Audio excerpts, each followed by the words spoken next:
Hello everyone, welcome back to Larry's Anything Goes. Hopefully you're having a great day. If you've been watching Larry's Anything Goes programming, you know that we are not only providing great financial intelligence content as much as possible by interviewing other financial professionals, professionals in the travel industry, real estate industry, etc. and so forth, but we provide various services when it comes to specific products that we sell, from anything that you would actually find on Amazon or actually at Walmart, etc. and so forth. And we are actually providing specific products due to today's current crisis and whatnot to ensure that we provide the right services and products that you need at a reasonable price when it comes to medical face masks, when it comes to hand sanitizer, and when it comes to latex gloves and things of that nature, and etc. and so forth, toilet paper, paper towels. But we have what you need. Also, family, don't forget that Larry's Anything Goes is a part of an affiliate marketing network known as Gold Standard Partners, where you have the opportunity to buy cryptocurrency and allow others to invest with you as becoming an affiliate marketing partner. And obviously, if they purchase a package with the program, you're able to make money off their package purchases and make money off of their crypto purchases and things of that nature. If you want to join, please follow the links in the description, and I'll give you a call as soon as you sign up and purchase a package, and we'll go from there. But definitely, it's all about the best way to make money moves is to have currency with one another and to ensure that currency is always being spoken of on all levels, so it benefits everyone and not just one specific person. That's a lot of things that people forget about. So think about joining the program, and we'll be able to go from there. But if not, either way, it's always appreciated. And thank you for watching. And hopefully you guys have a great day and continuously make money moves so you don't live broke like a fool. Take care. As you can see, with our various products, we have our financial apparel, as you see, wearing There's Anything Goes t-shirt, financial intelligence is sexy, face masks, latex gloves, things of that nature, to obviously ensure the safety of you and your family all at the same time. We want to ensure that you get the best products and see the actual products that we're actually providing for you, and giving you another view of not only the shirts and the medical masks, but actually another view of actual latex gloves and the actual hand sanitizer. Because one thing we've learned throughout this unfortunate crisis is that we have to take more precautionary measures to ensure not only the safety for ourselves, but for our families. And having a great pair of hand sanitizers, latex gloves, and medical face masks will ensure that safety. And with all that being said, hopefully you guys will check out our online store. We have the various products that you see here. With a couple of clicks, especially if you're paying via PayPal, it makes life that much easier for you to purchase our various products, especially during this unfortunate situation. You see the apparel from Larry's Anything Goes. We have the medical products when it comes to hand sanitizer, latex gloves, medical face masks, and things of that nature, and various other products. So please check out Larry's Anything Goes. Support small local businesses. We greatly appreciate it, and hopefully that you have a good day.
How it goes, family? Welcome back to Larry's Anything Goes. Hopefully, you guys having a great and exceptional night. Not going to be on too long tonight. You know how it is, busy day, trying to get multiple things done. But first, I wanted to say shout out to UWL University. Not only have I been registered with them since as a student since December, but and I even I attended their Invest Fest that they had a couple weeks ago down in Atlanta, Georgia. And the clip I just saw today, I had to make a little video about it on my TikTok page about all the great things that they're doing and their simple statement and missions, and how a lot of corporations and politicians could just take the simple principles of what they're talking about: economics, access to capital, et cetera, and so forth, even from a global perspective. And it's always positive when it comes out of their mouths all at the same time. So Troy, Rashad, 19 Keys, MD, the mortgage guy, Janet, all those people over there, just want to give a big shout out to them and go from there. Okay. All right. So today's topic tonight is: are we addicted to our cell phones? Yes, we are. In 2022, and I really think the pandemic intensified our addiction to our cell phones, because so much of us in 2020 was spending so much time at home, with the world being shut down and whatnot. And even a lot of elders had much more time to learn. I mean, heck, I was able to teach my mother a lot of things and my uncle a lot more things in regards to how to utilize apps, on how to send things via text messages, emails, et cetera, and so forth. But I can attest that my mother's addicted to her cell phone. I'm not addicted to my cell phone, but in a sense, our cell phones have become our best friends in 2022 moving forward. And if there's any parents in here tonight, let me know if you're in here. Tell me how it is with your kids, because your kids are the first generation. The people who are teenagers now, people who are in middle school, elementary school, high school. This is the first generation of just people that are children who are used to being with their electronics. A father was telling me today, I was at the gym having a conversation when he was like, yeah, he's like, when I get home, my daughter's on one left end of the room, my other son is on the right side of the room and whatnot, and they that are not on their phones, they're on their tablets and whatnot religiously. He's like, now I have to cut with the discipline aspects of things. He has to cut out certain amount of time that they spend on there. But the fact that he was, talking about that made me say, hey, why don't I make a video about this? Because we religiously spend time on our phones. And the thing is, me being an introvert and whatnot, that's how I am. I have the people say when I'm in public, I have this angry look about me, and I call it, I'm trying to get stuff done. Because if I'm in public, that means I'm trying to get stuff done. I'm not a teenager just hanging out in the streets and whatnot. I'm a man on a mission. I got things I got to get done. I got places I got to be. I'm just not going to hang out in the streets. And that's probably the thing that irritates me the most, is when you go to the gym and half the people in there think it's social hour, like it's freaking high school. But I'll leave that alone for another day. But anyways, now there was a study that was done back in February of last year, 2021, and it says nearly half of the respondents stated that the average that they spend on their cell phones is about 5 to 6 hours on a daily basis, not including work-related smartphone use. A further 22% of respondents said that they spent 3 to 4 hours on average on their phones daily. And the thing is, reading the statistics on this stuff, I never really thought about it. I think during the pandemic, I spent the most time on my phones, because when I'm at work, I'm not allowed to have my phone on me. But um, yeah, it's just like it boggles my mind to just think that we actually do spend this much time on our phones, especially if you're a person who are just heavily, heavily, heavily involved into social media. One, and then if you're a person that is just they have a job and whatnot. Or if it's actually, I mean, not a job. If you have a business and whatnot, 9 times out of 10, especially for the people who work, have a business and have a job during the day and whatnot, they're able to possibly respond to customers during the workday, even though they're not supposed to. But they respond to customers during the workday. They put certain posts on social media. It makes me laugh. A lot of people will they'll be at their job and they'll put posts on social media about how they hate their job. And I'm just like, your employers can see this stuff, right? Regardless of how many privacy settings you put on there. And or just people just especially the TikTok. I'm just getting more familiar with TikTok now, and I notice how many people make certain TikTok videos at their job. It's the funniest thing ever. So the amount of time we spend on our cell phones, it is insane. But I'm not saying I'm against it. I remember Denzel Washington, one of my favorite actors, one of my favorite philanthropists. He talked about he obviously remembers growing up in a time when not us having all this access to technology and being overly indulged with information and things of that nature. But one thing I will say is that one, I love having access to the information. Two, having a cell phone allows introverted creatives like myself to do a lot of things and connect with the right people all at the same time. It cuts down on a lot of the minutia in life. That's another thing. But another thing to take into consideration, family, is that um, because this is one thing I'm trying to get back to, and I think we all need to get back to this. This is just one thing to take into consideration. We need to, in a sense, get back to nature and get back to life and get back to people. The one saddest thing, in engaging with people from a face to face standpoint, one of the saddest things about today's generation growing up is that they're the first generation that their best friends are actually electronics and not actually physical people. You know, there's that good aspects to it. There's negative aspects to it. But I think the fact that we are addicted to our cell phones, we need to be able to get to a place from a cohesive aspect and say to ourselves, okay, maybe it's a good I like the fact that I can't have my cell phone on me while I'm at work because it allows me to get back to life, get back to people. Um, I get I totally get nowadays, especially the people who love to go to far off places out in the middle of nowhere and just get back to nature and get back to life. People who are hiking.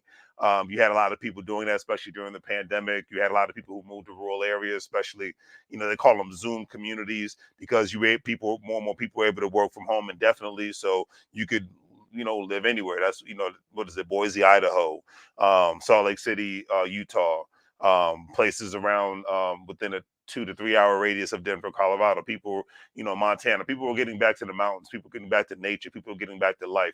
I think that was one positive aspect of the pandemic that a lot of people don't really take into consideration, is that being able to get back to nature and get back to life and just being able to, because this, and that's the thing about when I shouted out the InvestFest people at EWOW University. We can have all the podcasts in the world. We can have all the social media outlets in the world, all the social media apps in the world. However, there's nothing like that face-to-face contact. I remember when I went to the event for the what was it, Fatherhood University, and various other people were there. It was an event in Wilmington, Delaware, and it was nothing but it was all about businesses, from trucking to real estate to insurance to franchising to government contracting to skilled labor trades and whatnot, all that great stuff. And with that being, it was like November of last year, 2021. So obviously, we were just coming out of the pandemic at that time. But to be at an event like that, there was nothing like that, because I finally got to see all these people that I've been listening to for years now on, via podcast. But to actually get to meet the people that I've been listening to and get the actual face to face time and more advice from them and things of that nature. And I purchased their merchandise because I love to support businesses, especially Black owned businesses. There's no other feeling in the world. And going to events like that make me not want to be on my cell phone. Okay. The only reason why I was on my cell phone during the EYO University Invest Fest is because I could not be in Atlanta at the time, but I will be in Atlanta next year going to it, unless you know, something bad happens to me, and hopefully that doesn't happen. But I will be there for that, because there's nothing like that face to face time. Going to those kind of events and whatnot, having that face to face contact. Now, I remember during the pandemic, there was more and more of these Zoom events taking place, and that's cool. But it's nothing like having that face to face, because then people can get more of a kind of get more of a sense about who you really are. And when you're face to face, there's less BS in the air. It's easy for, that's the problem with the metaverse, but that's another story for another day. It's easy for us to pretend like we're something that we're not on social media, but it is very hard to BS people when you get in front of them. All right. Because even when you do, your body language is going to say something, unless you're just a sociopath. But your body language is going to say something. There's going to be something about your spirit. There's going to be something about you that individual that you're interacting with is going to be like, I'm feeling it or I'm not feeling it. And still be able to be the adult and say, okay, it's time for me to walk away and whatnot. But that's the one thing that we, in my personal opinion, that's the one thing that we miss out on from not getting enough human interaction. And regardless of how much, unless just the robots take over and just replace all the human beings on the planet, having people skills is one of the best things on the planet. Remember the movie The Internship? Vince Vaughn, Owen Wilson. They were out of work salesmen. They went to go work at Google for an internship, starting their lives over and all that great stuff. One thing that they had, unlike most of the college kids that was in the internship program, they had great people skills. They didn't really have a lot of technical skills, but they had great people skills, and that's the one thing that was really truly missing. That is truly missing in today's world on all levels. You know, and that's why having these kind of events and whatnot, especially from an economic perspective, from my economic financial literacy nerds like myself, we're the ones that are like, hey, we need to be able to engage more, we need to be able to network more, because at the end of the day, the biggest amount of capital is not financial capital, it's social capital. And a lot of times, us being addicted to our cell phones, laptops, desktops, tablets, whatever have you, whatever you utilize as an electronic, as a form of communication and entertainment, a lot of times being on it from an excessive standpoint can be one of the worst things on the planet. Now, is human contact always the best thing? This is coming from an introvert. I'm gonna say absolutely not. I remember the last time I flew to Los Angeles and whatnot, and I was sitting next to a guy who was a podcaster, but the way he was talking, he just sounded like the biggest douchebag on the planet. Meaning, one thing um, people from LA and Washington D.C. have in common, and usually the transplants, not the locals, is they have a I'm going to brag about everything I have because that makes me feel special and whole inside and whatnot. But then when I get into to the specifics about the economics of it all, people get quiet because then I'm showing you I'm trying to have an intelligent conversation. I don't need to go tit for tat trying to one up somebody. I'm doing better than you at this nonsense, and I need to make you feel like the smallest peon in the room and things of that nature. That's not my kind of conversation. That's not the kind of people I want to engage with. Okay, but at the end of the day, I think all of us should try to take more time out to be able to not only engage with more people and whatnot, but in a sense get back to nature. That's one thing. Even I myself am planning on possibly taking a trip to a log cabin community just to get away from it all, and just maybe even just go back to the Grand Canyon and actually spend a couple of days out there. It's quiet and it's peaceful. It's something to think about. But anyways, that's all I wanted to get into tonight. I think we all need to get back to people, get back to nature. Even for an introvert like myself, I have to push myself to do things like that. But I think it's healthy on all levels because it can help you grow. People can grow, but so much when they're by themselves. Even the digital nomads of the world can only grow, but so much. I remember, and I'm sure the podcast is still around, Engineering Truth. The one young guy, Matt, he used to be an engineer for like less than a year and he quit and he became a podcaster. And now he has a new life. I believe he lives in the Philippines and he has a factory out there and he's just grown from there. And the one thing I can say about him is that he said one of the biggest downfalls of him becoming an entrepreneur is, unfortunately, most of his friends still had jobs. So they had to live the lifestyle of a person who has a job. They had to be able to go to bed at a certain hour and they had to be able to, be in a certain area at a certain time. With him being a digital nomad, as I like to call a digital entrepreneur, he was in a place in life where if he wanted to go out on a Tuesday night or a Wednesday night to just have a drink and have dinner with a friend and whatnot, he could do that.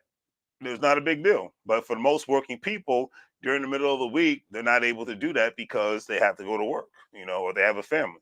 Nothing wrong with either one of those, but it's just different perspectives because there's more of a growing community of people who are entrepreneurs and who make money online or various other different channels, so whether they don't have to have and live the regular 9 to 5 lifestyle.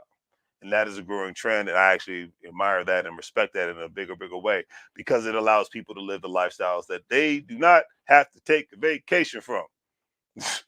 Okay, they've escaped the rat race of being in the job category known as just over broke. Not job shaming. I have a job, but having a job and not being able to make money outside that job, that puts one in the just over broke category, especially if you look at today's world, if you even end up losing your job, that could not be good. Okay, you got to have backup plans from an economic standpoint, from a health standpoint, from a friendship standpoint, all those things. Backups are a very beautiful thing, and it's just something to look into. All right.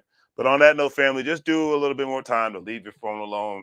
take time away from social media, detox. I remember seeing a high school friend of mine. She said that I'm going to take, and I think that was almost a month ago. She says I'm going to take some time off of social media. It's time for me to detox because a lot of times it become very desensitizing and things of that nature. And if I wasn't podcasting and trying to, promote my store and promote my brand and whatnot, I think I would spend less time on social media because it can just become very tedious and boring all at the same time. But on that note, do the great thing, free things. Like, share, and subscribe. Have a great day. As I always say, make money moves or you're going to live broke like a fool. Hopefully you guys have a great night. Take care, fam.